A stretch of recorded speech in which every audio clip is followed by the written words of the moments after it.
A paz do Senhor, meu querido irmão, querida igreja do Senhor Jesus, povo de Deus, povo abençoado. Estamos aqui mais uma vez iniciando o nosso momento EBD, mais um momento que eu e você temos a oportunidade de meditarmos na palavra de Deus, desse ensino tão maravilhoso, desse ensino que a cada dia fortalece a nossa fé, que a cada dia alicerça os nossos fundamentos, os fundamentos da nossa fé em Cristo Jesus, né?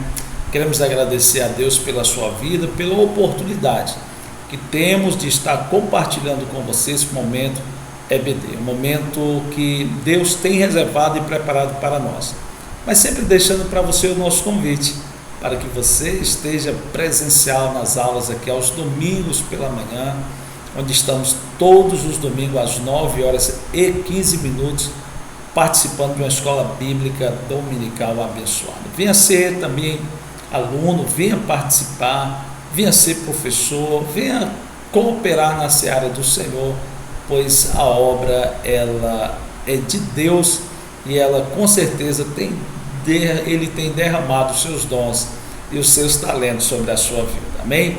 Nós estamos prosseguindo aí, avançando mais uma semana, caminhando para o final de mais um trimestre, mas que com certeza grandes ensinos nós temos colhidos ao longo deste trimestre na palavra de Deus. E hoje nós vamos aí para a nossa 11ª lição do quarto e último trimestre de 2020, esperando com certeza um 2021 melhor, de mais paz, mas sempre crendo e sabendo que Deus Ele está sempre presente nas nossas vidas, né? E hoje nós vamos continuar dentro da temática a fragilidade humana, a soberania de Deus.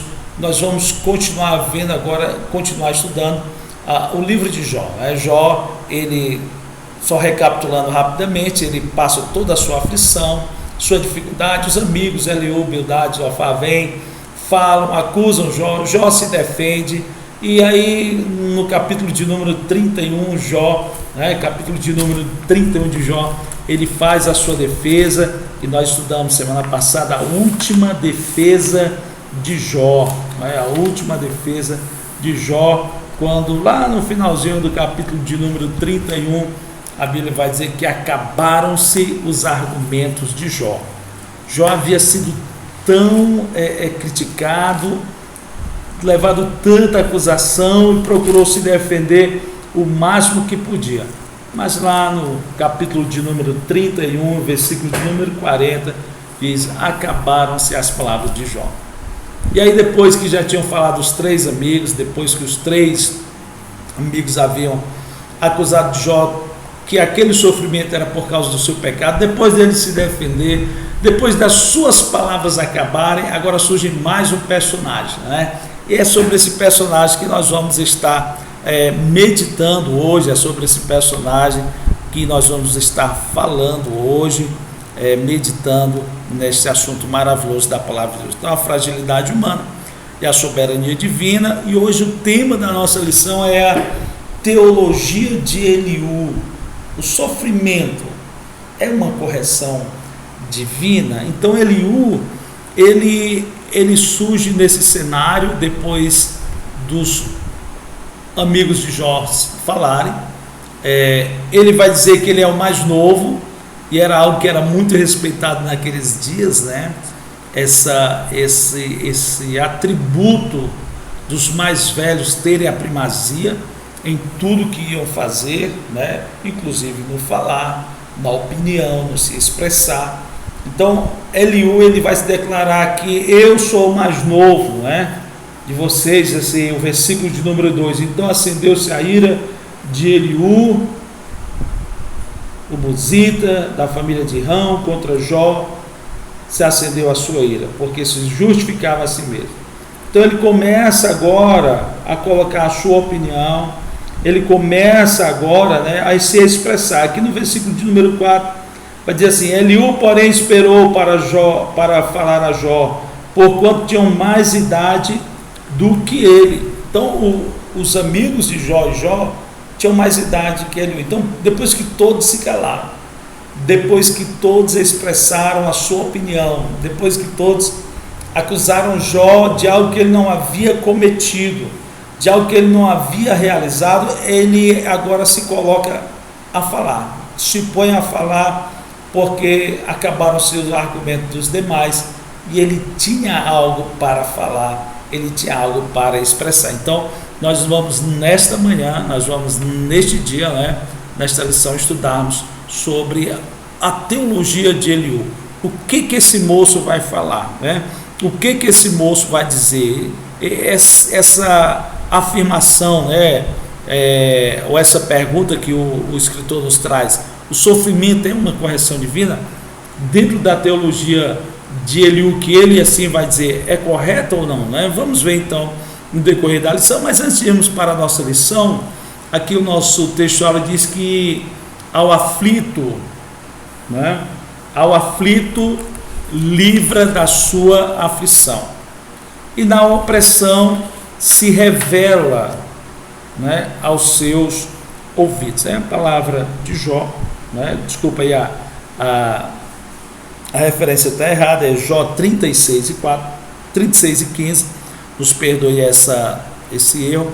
Mas ao aflito, isso aqui é Eliú falando, né, as suas palavras, expressando lá em Jó 36 e 15, ao aflito livra da sua aflição, e na opressão se revela aos seus ouvidos. Era Eliú, dentro da sua teologia, falando sobre Deus.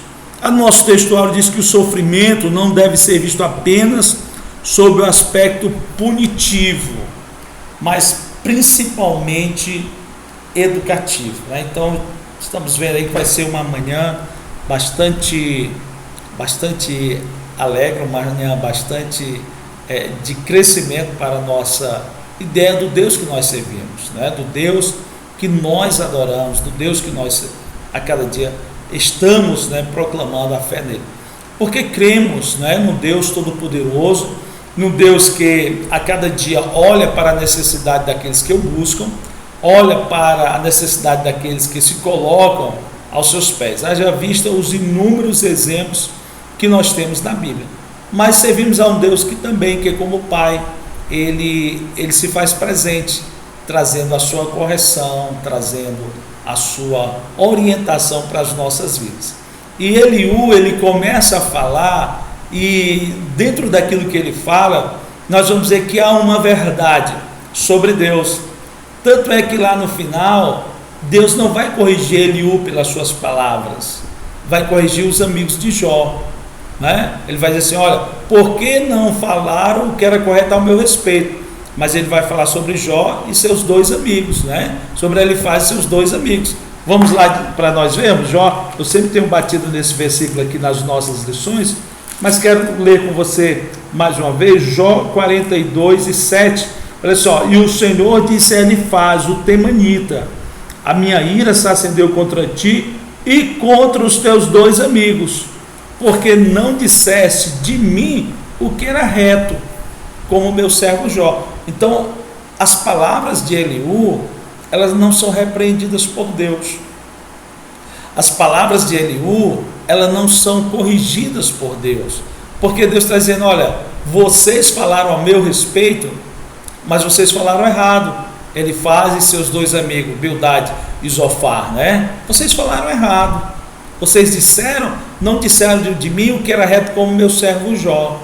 Mas Deus não fala das palavras de Eliú, porque a teologia de Eliú, ela estava correta nas suas palavras acerca de Deus, porém nas suas palavras acerca de Jó, era que estava o seu erro, era que estava a sua falha, porque ele entrou na mesma, digamos assim, na mesma ideia dos demais, né, que eram mais velhos, de que Jó estava em pecado, de que Jó estava passando aquela luta, porque ele estava em pecado, e nós sabemos que Jó não tinha pecado, apesar de alguns estudiosos, né, nos trazerem a ideia de que Jó estava com uma pontinha de soberba, de orgulho. Olha, eu sou crente, eu sou abençoado, né? Eu sou o mais rico do Oriente. Se fosse na igreja, diria, eu sou o servo mais rico daquela igreja, eu tenho o melhor carro, eu tenho empregados, eu tenho a melhor casa, né? Pecadinho do orgulho, que também é pecado, porque quando nós pensamos assim, nós achamos que a bênção de Deus é somente para nós. Nós não olhamos para a bênção como uma dádiva, como um presente de Deus, mas como algo que nós merecemos, porque somos mais de oração, porque somos mais leitores da Bíblia, porque somos mais presentes nos cultos, porque damos um dízimo melhor. E parece que essa ideia estava permeando o coração de Jó. Tanto é que lá no final, voltando ao final do livro, ele vai dizer: os meus olhos, antes eu te conhecia de ouvir falar, agora os meus olhos te veem. Está dizendo, antes a minha comunhão contigo não era tão grande, agora ela está maior. Agora eu entendo quem és tu, Deus, né? Então, voltando à teologia de Eliú, ele começa a falar depois que os amigos de Jó e Jó se calam. Eles não tinham mais o que falar. Então Eliú se ira contra os amigos de Jó, porque as palavras deles a respeito de Deus eram erradas, porque as palavras dele a respeito de Deus não eram corretas, né? Porém, a respeito de Jó, Eliú também falha, né? Eliú também erra. Dizem aí os estudiosos que o nome Eliú quer dizer ele é Deus, né? O significado desse nome, ele é Deus. Interessante, né? Interessante. Mas nós vamos aqui então para a nossa introdução, a introdução da nossa lição, onde o comentarista ele nos fala que os discursos se contrapõem ao que Jó e seus amigos proferiram. Então o discurso de Eliú é o contrário daquilo que Jó e seus amigos proferiram, né? Para Eliú, os amigos de Jó falharam na exposição de suas ideias, na exposição de seus pensamentos.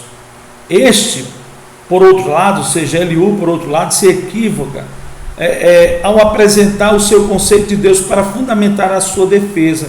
Assim mostramos que Eliú revela um Deus soberano, né? O Jó, né? ele comete o erro ao apresentar o seu conceito de Deus para fundamentar a sua defesa. Mas aqui ele vai dizer: assim mostraremos que Eliú revela um Deus soberano, que age segundo o seu conselho e não está obrigado a dar resposta ao homem, além de não haver qualquer injustiça em suas ações. E segundo o amigo de Jó, o sofrimento é uma ação pedagógica de Deus para corrigir o homem. O sofrimento não é para destruir o homem, né? Segundo a orientação, segundo o pensamento de Eliú. E ele vem dizendo aqui que Deus ele não tem nenhuma obrigação de dar respostas ao homem segundo a sua vontade. Eu fiz, eu tenho que dar primeiro a satisfação ao homem. Não, ele faz porque ele quer. Vamos ver que quando ele vai destruir Sodoma e Gomorra, ele vai dizer assim: ocultarei eu a meu amigo Abraão. Então, porque ele quer. Porque quem que pode ir contra os desígnios de Deus? Qual ser humano pode ir contra a vontade de Deus, os propósitos de Deus, os projetos de Deus? Que poder há no universo para ser contrário a Deus? Nenhum. Isaías, lá no capítulo de número 43, versículo de número 13, a última parte, vai dizer assim: operando Deus, quem impedirá? Quem é que pode impedir? Ninguém. Quem é que pode se levantar na face da terra ou no universo e dizer: vou contrapor a Deus? Ninguém. Deus, ele é soberano nas suas ações. Deus, ele é soberano nas suas atitudes. Deus, ele falando, ele executando, ele agindo, ninguém pode impedir. Ninguém pode ter o poder, ter a capacidade de se colocar contra. Já falei aqui algumas vezes e torno a dizer que essa ideia de que Deus está lutando contra Satanás, a gente tem que tirar isso da cabeça. Não existe essa luta. Não existe essa batalha, porque ninguém pode pelejar contra Deus. Ninguém que se colocou contra Deus até hoje prevaleceu. Ninguém que se colocou contra Deus até hoje, contra os propósitos de Deus, contra os desígnios de Deus, foi avante. Porque ninguém tem o poder, a capacidade, a força de poder lutar contra Deus. Deus, ele é soberano nas suas atitudes. Deus, ele é soberano nas suas decisões. Deus, ele é soberano em tudo aquilo que ele faz na nossa vida, no nosso andar, no nosso caminhar. A Bíblia diz que ele criou os céus e a terra, e quando olhou tudo, viu que estava perfeito. Foi Deus quem fez. Do nada, ele fez tudo existir. Então, nós temos que entender que ninguém pode se contrapor a esse Deus, e que as nossas ações, as nossas atitudes, que muitas vezes tomamos e que são erradas, não é porque sobrepujamos Deus, não, é porque ele permite. Nós temos o livre-arbítrio, nós temos essa livre escolha de fazer o que é certo e fazer o que é errado, né? E fazer o que é errado. Então ele nos permite, ele nos dá esta condição, tá bom? Então nós vamos aqui, ele ainda fala que o sofrimento, segundo o jovem amigo de Jó, é uma ação pedagógica de Deus para corrigir o homem, para tratar com o homem. Nós vamos aqui para o nosso ponto 1, que fala como o sofrimento como uma forma de revelar Deus. O tópico 1 diz assim: Deus é soberano. Então, para o jovem amigo do patriarca, esse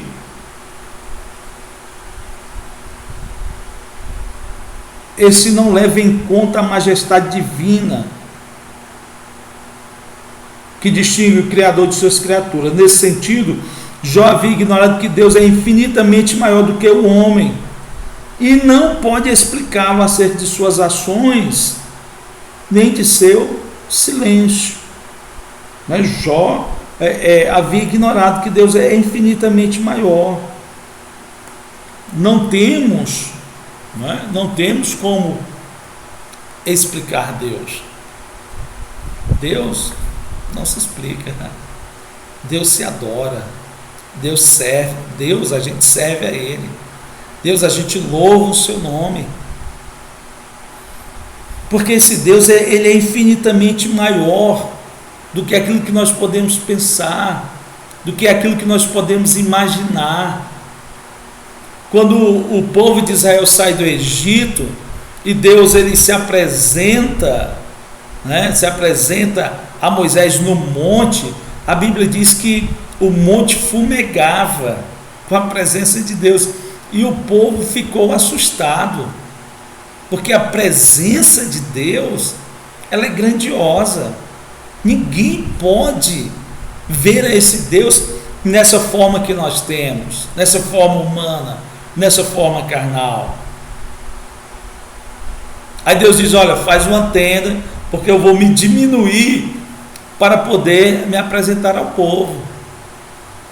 Deus, ele teve que deixar a sua glória, deixar o seu resplendor, o seu trono de majestade, para que ele pudesse estar no meio do povo. E nós vamos ver isso de uma forma total na vida de Jesus como homem à terra. Deus se fazendo carne, para que o mundo pudesse, para que o homem pudesse contemplar a divindade, o Criador, Deus se tornando homem, Deus deixando a sua glória de lado, porque humanamente falando, nós não podemos entender, nós não compreendemos, a nossa mente não alcança o poder desse Deus maravilhoso, o poder desse Deus tremendo, desse Deus extraordinário, desse Deus que abriu o mar vermelho, e até hoje as pessoas tentam as mais mirabolantes explicações para isso e não conseguem. Por quê? Porque Deus fez, porque Deus realizou. Então o nosso Deus, ele é infinitamente maior do que o homem, E ele não precisa dar explicações, para o homem. Não. Ele faz porque ele ama o homem. Ele dá explicações porque ele quer o melhor para o ser humano. Ele quer o melhor para a sua criação. Ele quer o melhor para aqueles que um dia ele criou para a glória do seu nome. Nós vamos ver aqui o tópico 2 do ponto 1, que diz que o orgulho do homem priva-o de ouvir a Deus. Todavia, mesmo sendo um ser transcendente, Deus não deixa de se revelar ao homem quando julga necessário. Então, de acordo com Eliú, o problema não é o silêncio do Altíssimo, mas o orgulho humano que não lhe permite escutá-lo. Na visão de Eliú, a revelação de Deus tem o propósito de livrar o homem da soberba que o conduziria à morte, que o levaria à morte. Então Deus, apesar da sua grandeza, ele está sempre buscando o homem para ter um contato com ele. Nós vamos ver que lá no Éden, o homem pecou. Deus poderia ter largado o homem de lá. Deus poderia ter deixado o homem lá ao léu, mas não, ele vai atrás do homem, Ele chega a Adão, onde ele está. Será que Deus não sabia onde Adão está? Lógico que sabia. Mas ali Deus está mostrando que ele é um Deus amoroso, que como um pai castiga o filho, sim, mas não é por castigar que deixa de amar o homem. Ele chega para Adão, conversa com Adão, dialoga com Adão. Nós vamos ver que ao longo da história bíblica, da humanidade na Bíblia, Deus está sempre buscando contato com o homem. Deus está sempre se aproximando do homem. Deus, ele quer se comunicar conosco. Deus, ele quer falar conosco. Deus, ele quer ter um diálogo diário conosco. A Bíblia diz que Deus vinha todos os dias, pela viração do dia, conversar com Adão e Eva. Sabe o que é isso? Quer contato, quer diálogo. Jeremias 33:3 diz assim: clama a mim e responder-te-ei. É Deus falando, é Deus proclamando ao homem: ei homem, eu estou aqui para te ouvir, fala, qual a tua necessidade, o que você está passando, o que você está precisando, o que você está necessitando. Clama a mim, responder-te-ei e anunciar-te-ei coisas grandes e firmes que não sabes. Deus está sempre de braços abertos, buscando esse contato, buscando essa comunicação com o ser humano. O problema é que nós, muitas vezes, somos orgulhosos. Não vou orar não, Deus já sabe o que eu preciso. Mas Ele precisa ouvir de você. Será que a mãe não sabe que o filho novo tem que comer a cada certo período do dia? Sabe. Mas às vezes é preciso o bebê chorar para a mãe dizer: opa, está na hora de dar o alimento. O nosso Deus sabe o que você precisa, sim, mas Ele quer ouvir a sua voz. Ele quer que você tenha contato com Ele, que você tenha comunhão com Ele, porque Ele não quer ser só um Deus que vai te dar algo que você está precisando. Ele quer ser seu amigo. Ele quer estar presente com você no seu dia a dia, no seu cotidiano, no seu cotidiano. Aí o comentarista continua dizendo aqui que o orgulho humano não permite ao ser humano escutar Deus. Essa é a grande verdade. O nosso orgulho, a nossa soberba, não nos permite chegar até a presença de Deus, conversar com Deus, dialogar com Deus. Nós vamos ver que Saul era rei de Israel, mas lá em 1 Samuel, capítulo de número 15, vamos ler aqui o que Saul fala. 1 Samuel, capítulo de número 15. Saul, ele havia pecado, ele não obedeceu ao que Deus mandou ele fazer.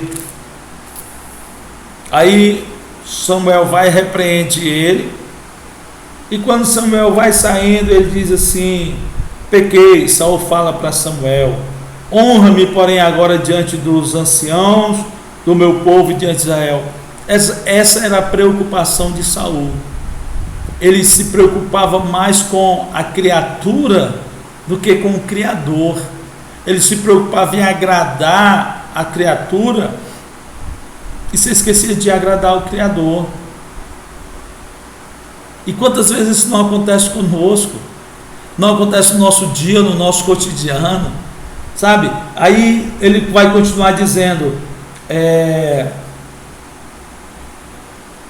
volta comigo, para que adore o Senhor teu Deus. Olha só, o Deus não era de Saul, e Saul era israelita, da tribo de Benjamim, primeiro rei de Israel, ungido por Deus, falou em profecia no meio dos profetas depois de ungido, mas agora estava orgulhoso, agora estava soberbo, agora havia engrandecido-se, né? Ele vai dizer: para orar ao teu Deus, não é para orar ao nosso Deus, para orar ao meu Deus. E essa era a grande diferença de Davi para Saul.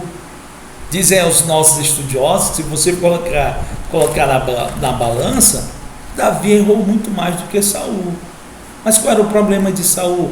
Era orgulhoso, não se arrependia dos seus erros, não se arrependia dos seus pecados, não reconhecia a sua necessidade de se achegar a Deus, e nem tinha o Deus de Israel como seu Deus. Ele vai dizer: Samuel, ora ao teu Deus, para a gente buscar ao teu Deus. Sabe, meu querido irmão, será que nós não estamos muitas vezes desta maneira? Orgulhosos. Não, se Deus quiser, Ele que usa o profeta, Ele que abre a porta para mim, senão eu não vou mais servir a Ele, senão eu não vou mais andar nos caminhos dEle. E Deus está olhando para mim e está dizendo: Cid, quem é que vai perder com isso? Sou eu. Que nesta manhã nós possamos perder o orgulho que muitas vezes está dentro dos nossos corações e que nos impede de nos achegarmos a Deus, de nos aproximarmos mais do Senhor, que nos impede de vivermos a cada dia aquilo que Deus tem traçado para nós, porque não sabemos reconhecer os nossos erros, as nossas falhas, os nossos pecados. Que nós possamos, ainda no decorrer deste ano, nos achegarmos urgentemente ao Senhor, clamando a Ele, porque Ele tem coisas grandes e preciosas, firmes e maravilhosas para falar para mim e para você. Amém? Nós vamos agora para o nosso tópico 3 do ponto 1 da nossa lição, que fala sobre o mistério da redenção, né? O mistério da redenção. Ele vai dizer aqui, o nosso comentarista, que ele o destaca que Deus usa a enfermidade como um dos canais de comunicação entre Deus e o homem. Os intérpretes bíblicos veem nesse ser celeste aqui que ele fala ao anjo do Senhor, uma teologia do Senhor Jesus Cristo.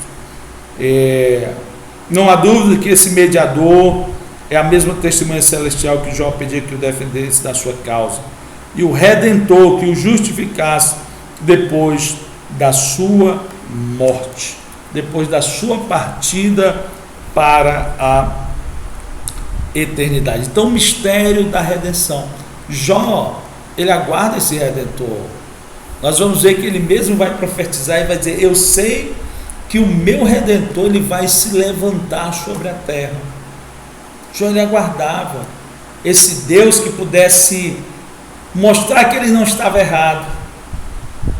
Imagina, diante de várias pessoas acusando ele, e ele defendendo-se como podia, e a única pessoa que podia justificá-lo, mostrar para os amigos que ele não estava errado, quem era? Era Deus. Era o único que podia ser esse que viesse a ser o Redentor dele naquele momento tão difícil. E ele anseia por esse momento, né?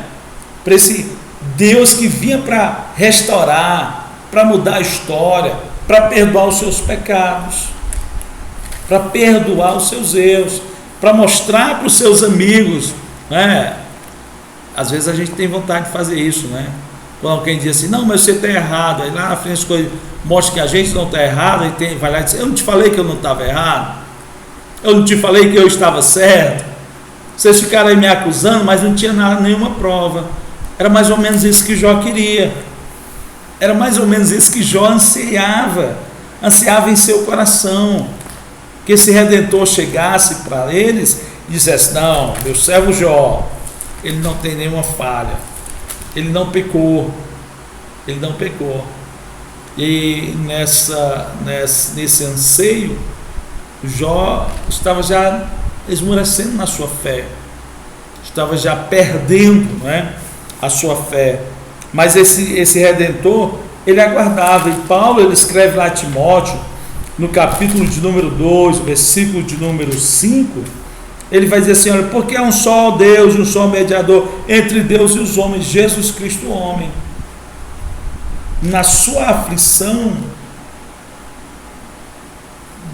Deus revela a Jó esse mediador, esse Redentor, que se levantaria sobre a terra, que viria como forma de homem, para justificar, para ser esse mediador, né, entre Deus e os homens, esse que vai comunicar, que vai falar com Deus, esse que vai levar as minhas necessidades, as suas necessidades, até esse Deus maravilhoso.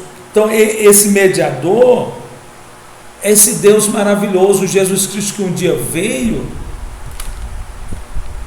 morreu lá na cruz pelos meus e pelos seus pecados, e que só Ele tem essa capacidade de ser mediador entre nós e Deus. Primeira epístola de João 2:1, vai ser, filhinhos, essas coisas vos escrevo para que não pequeis, mas se pecardes, temos um advogado para com o Pai, Jesus Cristo. Ele é o nosso advogado, Ele é o nosso mediador, né? É Ele quem nos justifica. Lá em Romanos 8:33 diz assim a palavra do Senhor, olha só, quem tentará acusação contra os escolhidos de Deus? É Deus quem os justifica. E era isso que Jó estava esperando, que Deus o justificasse, que Deus mostrasse para os seus amigos que ele não tinha falha, que ele não tinha cometido, que aquela situação que ele estava passando não era por causa dos seus pecados, não era por causa dos seus erros. Se alguém te acusando, se alguém te apontando, tenha calma, você tem um Redentor, Jesus Cristo. Você tem um mediador diante de Deus. Você tem alguém que vai levar a tua situação, a tua causa, o teu problema, a tua necessidade até a presença desse Deus maravilhoso. Que nós possamos ter calma em meio às dificuldades, em meio às lutas, em meio aos problemas, em meio aos erros que cometemos, porque nós temos um mediador. Nós temos alguém que nos justifica perante Deus. Que nós possamos ter a paz em todos os momentos difíceis, em todos os momentos complicados da nossa vida. Bem, nós vamos aqui para o nosso ponto 2 da nossa lição, que fala sobre o sofrimento como meio de revelar a justiça de Deus. Então, Eliú, ele começa agora a trazer uma visão diferente de Deus para Jó. Ele começa a mostrar que o sofrimento, ele vem para tratar com o homem, né? Para moldar o homem, para pegar o vaso, quebrar o vaso, tirar as arestas do vaso e fazer do vaso um vaso melhor. A justiça de Deus demonstrada. Vamos aqui para o nosso ponto 1, né? Nosso ponto tópico 1 do ponto 2 diz assim: Eliú faz coro com seus amigos na acusação contra Jó. Esse era o problema de Eliú. Essa foi a falha na fala de Eliú. Ele acusou Jó. Falou correto sobre Deus, mas falou errado de Jó, né? Deus jamais age injustamente, pois isso contraria a sua própria natureza, né? Deus jamais age injustamente. Tudo que Deus faz, irmão, Ele é justo no seu agir, Ele é justo no seu trabalhar, Ele é justo na sua maneira de executar, né? De executar o seu castigo sobre os seus servos. Que é isso, pastor? Deus castiga. Hebreus 12, 5 e 6, vamos ler aqui. Hebreus 12, 5 e 6 diz assim: e já vos esqueceste da exortação que argumenta convosco como filhos? Filho meu, não desprezes a correção do Senhor, e não desmaies quando por ele fores repreendido, porque o Senhor corrige o que ama, e açoita qualquer que recebe por filho. Se suportais a correção, Deus os trata como filhos, porque que filho há a quem o Pai não corrija? Então Deus, Ele nos corrige. Deus, Ele trata conosco. Nós vamos ver que quando Davi, ele peca, ele erra, lá no caso de Batseba, Deus perdoa, mas Deus trata com Davi. Olha, Davi, você errou, você era digno de morte, porém o teu pecado ele foi traspassado, você não vai morrer. Era a lei de Israel: adulterou, morte por apedrejamento. Davi era para ser apedrejado, juntamente com Batseba, além dos outros crimes que ele cometeu. Mas enfim, Deus perdoa, mas Deus castiga Davi, porque Ele é um Deus que ama, Ele é um Deus que corrige, Ele é um Deus que trata conosco. Deus, Ele é amor. Sim, Deus, Ele é amor, tanto que Ele é amor, que Ele enviou o Filho dEle para morrer lá na cruz do Calvário pelos nossos pecados, pelas nossas falhas. Mas Ele trata conosco. Por que Ele trata conosco? Porque Ele não quer a nossa perdição, Ele quer a nossa salvação. E muitas vezes você vai andando, os passos vão desviando para outro caminho, Deus aperta um pouquinho dali, Deus aperta um pouquinho lá, para que a gente possa corrigir os nossos passos. Porque voltando aqui ao texto de Hebreus, diz assim: porque o Senhor corrige o que ama, e açoita qualquer que recebe por filho. Deus corrige. Deus, ele trata conosco. Deus, Ele trata conosco nas nossas teimosias. E às vezes nós nem entendemos esse tratamento, mas é Deus mostrando para nós que Ele é um Deus amoroso, que Ele quer o nosso melhor. Que apesar da luta, da dificuldade, Ele está presente conosco. Apesar da correção, Ele não nos abandona. A Bíblia diz que Pedro, ele nega Jesus por 3 vezes, e quando Jesus dá aquela olhadinha para Pedro, né, diz assim: rapaz, eu te falei, eu te disse, camarada. Pedro, ele chora amargamente. E quando Jesus encontra Pedro, Jesus não critica Pedro, Jesus não joga na cara de Pedro, mas ali nós já vamos ver um Pedro corrigido, um Pedro mudado, um Pedro transformado. E aí parece que ainda não havia tanta mudança, né? Que quando Jesus disse: Pedro, tu me amas, Senhor, tu sabe que eu te amo. Parecia que ele não havia aprendido. Pedro, tu me amas, Senhor, sabe? Aí Jesus pergunta a 3ª vez, aí Pedro caiu em si: opa, a correção de Deus. Senhor, tu sabes todas as coisas, Senhor. Então precisamos nos colocar nessa dependência desse Deus que nos corrige. Às vezes dói um pouquinho, às vezes traz ansiedade, traz incerteza, mas saiba, Deus, Ele está no controle de todas as coisas. Deus, Ele continua sendo o mesmo Deus que te ama, mas que está te corrigindo, está me corrigindo.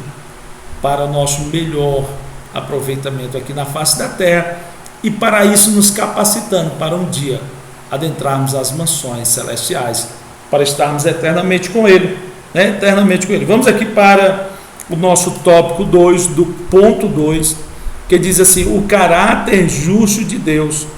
Eliú passa a descrever o caráter justo de Deus. Ele age com justiça quando retribui ao homem o que ele merece. Deus não precisa prestar conta de seus atos. Como provedor da vida humana, ele tem todo o poder de manter ou não a humanidade. O Todo-Poderoso não faz acepção de pessoas.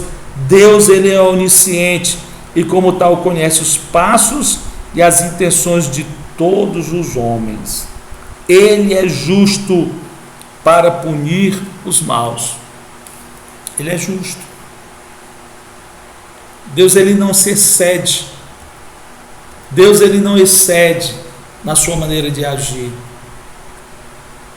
A Bíblia diz, Mateus 20, que um certo homem saiu para buscar trabalhadores para a sua vinha. E ele saiu, Mateus 20, né? E ele saiu de madrugada, logo cedo, e encontrou alguns trabalhadores e trouxe, acertou com eles um valor. Olha, vai trabalhar para mim, que eu pago tanto para você, né? E aí nós vamos ver que ele saiu de madrugada, buscou trabalhadores. A hora terceira do dia, ele saiu também e buscou trabalhadores. Saiu a hora nona, saiu a hora sexta, e na hora nona também ele fez a mesma coisa. O horário judaico era um pouco diferente do nosso. Mas enfim, ele sai às 9 horas da manhã, sai ao meio-dia, a hora sexta, sai a hora nona, às 15 horas da tarde, e ele busca pessoas para trabalhar para a sua seara. Já pertinho do final do dia, ele vai lá, busca também. E aí a Bíblia diz que na hora daquele homem pagar, ele paga todos de igual modo, porque ele é um Deus justo.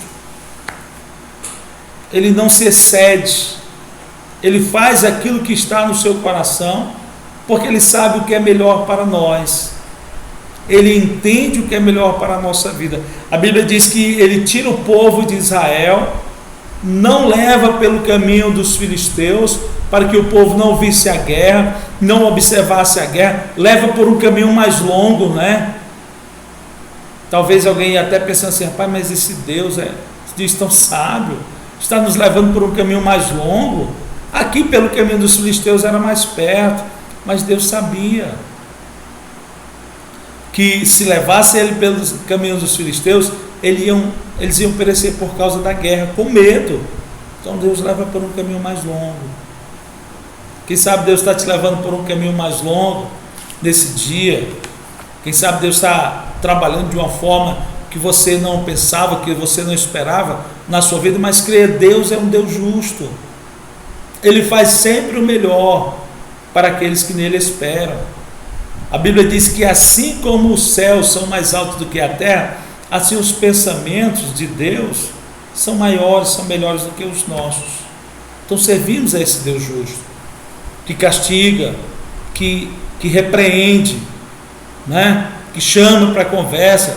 Voltando à história do vaso, o homem de Deus desce à casa do oleiro, e lá ele estava fazendo um vaso, e o vaso era bonito, mas o vaso quebrou, e o profeta, ele começa a se lamentar, puxa vida, mais um vaso tão bonito, né?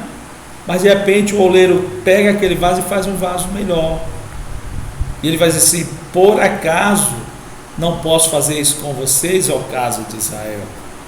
Havia algo a ser tratado em Israel, que era a idolatria. Olha só, dizem alguns estudiosos que em Jerusalém, a 8 quilômetros do templo de Israel, havia um templo pagão, e que funcionou por cerca de 300 anos. Ele foi construído logo após o templo de Salomão, e funcionou até os dias de Nabucodonosor, quando o templo de Israel foi destruído. A 8 quilômetros, e Deus no seu amor, na sua permissão, na sua longanimidade, dando oportunidade à casa de Israel. Mas chegou o dia de Deus castigar, porque Deus ama, porque Deus quer o melhor. A Bíblia diz que Ele não tem prazer na morte do ímpio, mas que se alegra na morte dos seus santos. Então nós servimos a um Deus justo, a um Deus que nos corrige, para tratar conosco, para mudar a nossa história, para fazer de nós um servo melhor. Amém? Nós vamos aqui então para o tópico 3 do ponto 2, que diz assim: a defesa da soberania de Deus. Deus, em sua soberania e livre vontade, não tem obrigação de agir segundo o querer do homem. Diz aqui que é preciso destacar duas coisas na fala de Eliú. Ele erra por partir do princípio de que Jó havia cometido pecado. Em segundo, ele exalta apenas a justiça de Deus e nada diz acerca da sua misericórdia. Nosso Deus, Ele é sem dúvida um Deus justo, mas grandiosamente amoroso e misericordioso.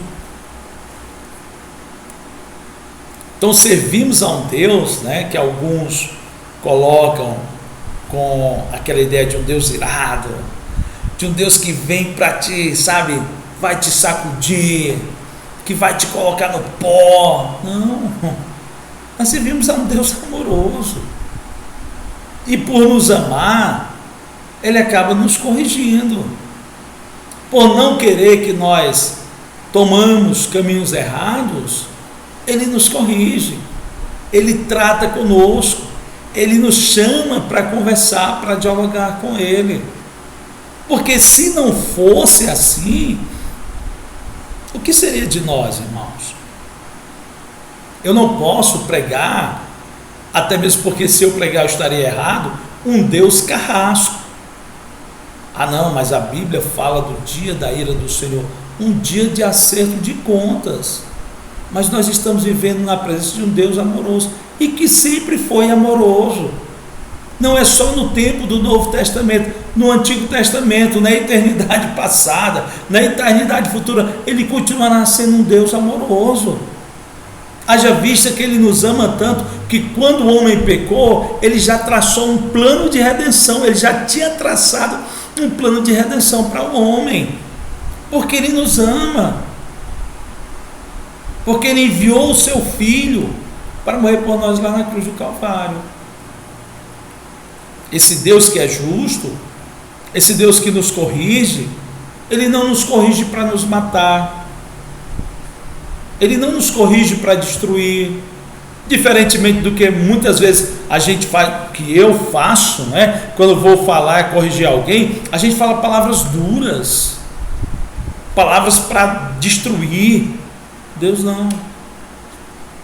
Deus, Ele fala palavras para nos levantar. Deus, Ele é justo, Deus, Ele corrige, mas Ele é um Deus amoroso. Lamentações 3:22 vai dizer que as misericórdias do Senhor são as causas de não sermos consumidos, porque se essas misericórdias não estivessem sobre as nossas vidas, o que nós fizemos de bom para merecer a atenção de Deus? Vou mudar a pergunta, O que eu fiz de bom para merecer a atenção de Deus? O que você fez de tão excepcional para merecer o amor de Deus? Nada. A Bíblia diz que Ele nos amou primeiro, não fomos nós que o amamos, foi Ele quem resolveu nos amar. Então esse Deus que é justo, esse Deus que corrige, Ele é amoroso, é misericordioso. João 3,16, o texto áureo da Bíblia, porque Deus amou o mundo de tal maneira. O escritor não encontrou uma palavra para descrever o tamanho desse amor, porque nós seres humanos, nós temos esse problema, Beltrano é alto demais, parece, uma girafa, Beltrano é isso, parece não sei o quê. O escritor, ele procurou algo para comparar o amor de Deus. Olha, Deus os ama conforme a mulher ama a sua mãe. Mas lá a Bíblia está dizendo que ainda que a mãe venha esquecer o filho que amamentou, todavia eu jamais me esquecerei de vós. Não tem um amor maior do que o de Deus. É sem comparação. Então esse Deus que nós servimos, esse Deus que nos criou, que nos formou, Ele é amor. Ele não está irado. Não. Ele não está irado contra mim, contra você. Não. Ele ama o pecador. Lógico que ele não tem contato com o pecado. O pecado afasta o homem de Deus. Mas Ele é amor, e quando nós nos colocamos na busca deste amor, encontrando Cristo Jesus, nós encontramos esse Deus amoroso, que está sempre de braços abertos a nos esperar, assim como estava o pai do filho pródigo. Então Deus, ele é justo, Deus ele corrige, mas Ele é um Deus amoroso, Ele é um Deus misericordioso. Amém? Nós vamos agora para o nosso ponto 3 da nossa lição, que fala sobre o sofrimento como um instrumento pedagógico de Deus. O tópico 1 diz assim: o caráter pedagógico do sofrimento. Ele introduz a ideia de que o sofrimento tem um caráter pedagógico. Dessa forma, os justos aprendem com o sofrimento. Que coisa interessante, né? Nós aprendemos com o sofrimento. Quantas vezes a gente entra numa luta, numa dificuldade, num problema, e a gente entra achando que não vai conseguir sair, não vai conseguir passar, a gente entra, acha que está tudo perdido, e de repente a gente vai orando, a gente vai buscando a Deus, Deus vai colocando as coisas no seu devido lugar, as coisas vão se acertando, e quando a gente menos espera, a vitória está na nossa mão, e com isso a gente vai crescendo, a gente vai adquirindo experiência, como Paulo diz, escrevendo aos Romanos no capítulo de número 5, né?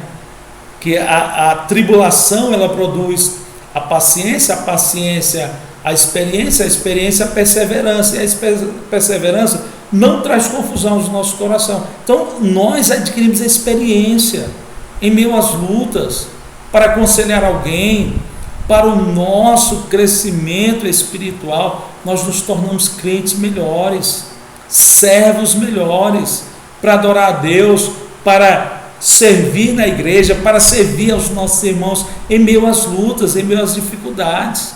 No Evangelho de Mateus, capítulo de número 8, Jesus estava presente no barco, e lá acontece uma grande tempestade, e quando os discípulos chamam Jesus, Jesus vai lá, acalma a tempestade, acalma o vento, né? E de repente os discípulos olham um para o outro e dizem: mas quem é esse que até o vento e o mar lhe obedecem? Eles ainda estavam aprendendo, e Jesus começa a trabalhar na vida desses homens. Mais na frente, no capítulo de número 14, Jesus manda eles entrarem no barco e passarem para o outro lado do lago, mas diz que por volta da terceira, quarta vigília da noite, viu uma tempestade, um vento contrário naquele lago, e Jesus não estava mais no barco. E agora? Talvez eles pensassem assim, né? Me permita conjecturar: se Jesus estivesse aqui, a gente acordava ele, e ele acalmava o vento e a tempestade. Apesar de nós não sabermos quem é ele fez da outra vez, ele faria agora também. Os irmãos conhecem muito bem a história. Jesus vem andando por cima das águas, Pedro anda por cima das águas, vai se afogando, Jesus segura Pedro, entra no barco, aí Jesus, após entrar no barco, ele acalma o vento e aquieta a tempestade. E a admiração a pergunta dos discípulos lá do capítulo de número 8, agora se torna uma afirmação: este verdadeiramente é o Filho de Deus. Cresceram, amadureceram no meio da dificuldade, no meio do problema. Porque quando vai tudo bem na nossa vida, parece que a gente fica acomodado, parece que a gente fica, está tudo bem, né? vai tudo bem, tudo tranquilo, nenhum problema.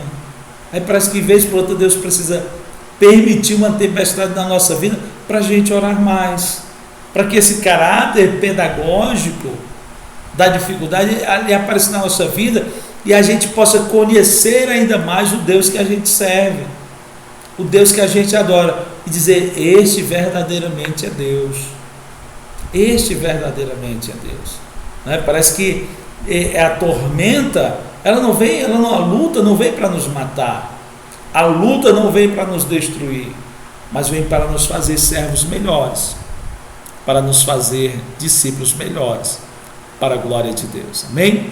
O tópico 2 e último aqui do ponto 3, nos diz que adorando a Deus na tormenta. Para ilustrar o argumento da grandeza de Deus, ele faz uma explanação sobre a ação de Deus nas estações do ano, né? A grandeza de Deus sobre a criação. Nesse aspecto, ele o acerta em mostrar que a adoração e a murmuração não podem coexistir, são atitudes excludentes. Atitudes excludentes. Ele vai falar aqui que a grandeza de Deus, né, ele faz uma explanação sobre essa grandeza nas estações do ano, de como Deus cuida a cada seu tempo. Quem é que disse para um pássaro, né, que ele tem que voar milhares e milhares de quilômetros? Isso sempre acontece no meu Nordeste, saindo da África para ir para o Nordeste numa certa época do ano. Quem é que dá a ele a direção? Quem é que diz para os animais marinhos, para as tartarugas, que elas têm que andar no oceano de um lado para o outro, e uma certa época do ano elas têm que ir naquela praia, sempre na mesma praia, isso os cientistas já têm mostrado por A mais B, para colocar ali os seus ovos? Quem? Será que alguém que chega para eles lá no WhatsApp, no Facebook? É Deus na sua grandeza, é Deus no seu poder sobre a sua criação, de ordenação, de organização. É Deus quem faz todas estas coisas. E Eliú mostra para Jó essa grandeza desse Deus maravilhoso, que vê todas as coisas na sua estação própria, no seu momento próprio. Ninguém vê Pocã produzindo em dezembro. Não, Pocã é no mês de junho, julho e agosto, porque a gente precisa de muita vitamina C para não poder pegar as enfermidades da época do inverno.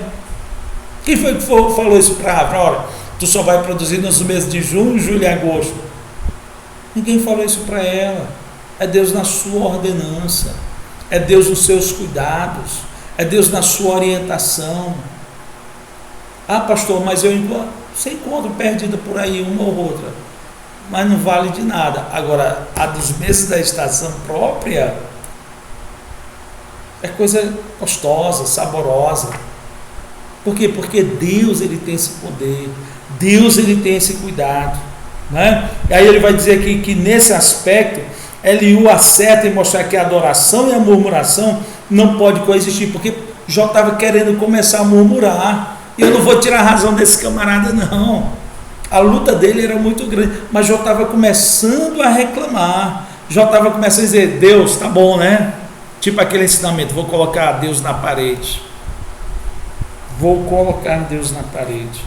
Mas precisamos tomar cuidado, porque a murmuração, ela paralisa, ela traz problemas para a igreja de Deus. Israel ficou parado no meio do deserto, porque começaram a murmurar contra Moisés. Só Moisés que profetiza? Será que Deus não fala por mim, né? Será que... Não murmure, meu irmão. A luta está difícil, a caminhada está longa. Não murmura, vai servindo a Deus, vai adorando a Deus, e deixa que Deus, ele conhecedor de todas as coisas, no tempo certo. Lembra de Ana? O Senhor se lembrou de Ana. Ana não murmurava, Ana não reclamava, ela apenas buscava ao Senhor. E como falava o irmão Jerônimo quinta-feira, as lutas, ela não vem para nos matar não, irmão, ela vem para nos fazer servos melhores, para nós crescermos nos caminhos desse Deus maravilhoso. Amém? Nós vamos aqui para a nossa conclusão, para encerrarmos, horas são passadas. A nossa conclusão que diz assim, que Eliú, primeiramente, ele defende o direito de Deus de ficar em silêncio. Depois ele destaca que Deus tem todo o direito de ser soberano e como tal agir com justiça. E finalmente, ele vê no sofrimento um papel pedagógico de Deus. Que o Senhor nos abençoe, que o Senhor nos ajude e que nós possamos a cada dia fortalecer a nossa fé com as palavras, com a palavra de Deus. Que o sofrimento que hoje bateu na minha porta, que bateu na sua porta, não é para nos matar, não é para nos destruir, mas é para nós nos achegarmos mais a Deus. É Deus tratando conosco. Não é porque você está em pecado, não é porque você errou.